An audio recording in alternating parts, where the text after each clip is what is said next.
মই আজিৰ পৰা কেইমাহমান আগতে দিলীপ শইকীয়া, মই, ভূপেন বৰা আমি একেলগে গুৱাহাটীৰ পৰা এখন ফ্লাইটত ঘূৰি গৈছিলোঁ। দিলীপ শইকীয়া সাক্ষী আছিল। তেতিয়াই মই ভূপেন বৰাক কৈছিলোঁ যে তোমাক এপ্ৰিল মে' মাহত ভাঙি দিব। আৰু আজি অলপ আগতে দিলীপ শইকীয়াই মোক ফোন কৰিছে যে দাদা আপুনি কেনেকৈ গম পাইছিলে। কাৰণ তেওঁলোকে যেতিয়া এটা সময় থাকে, যেতিয়া পাৰ্টিটো ভাঙি যায়, তাক ভাল কৰাৰ কাৰণে আপোনাৰ মোৰ দৰে সাধাৰণ ঘৰৰ মানুহক ব্যৱহাৰ কৰিব।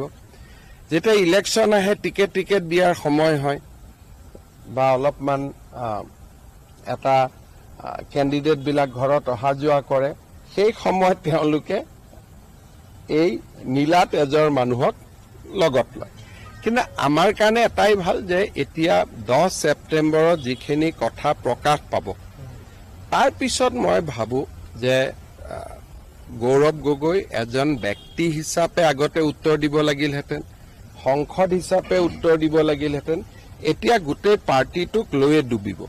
গতিকে ভাল কথা, আমাৰ কাৰণে সহজ হৈ গ'ল। পাৰ্টিটোক লৈয়ে ডুবিব, গতিকে আমাৰ কাৰণে বহুত সহজ হ'ব।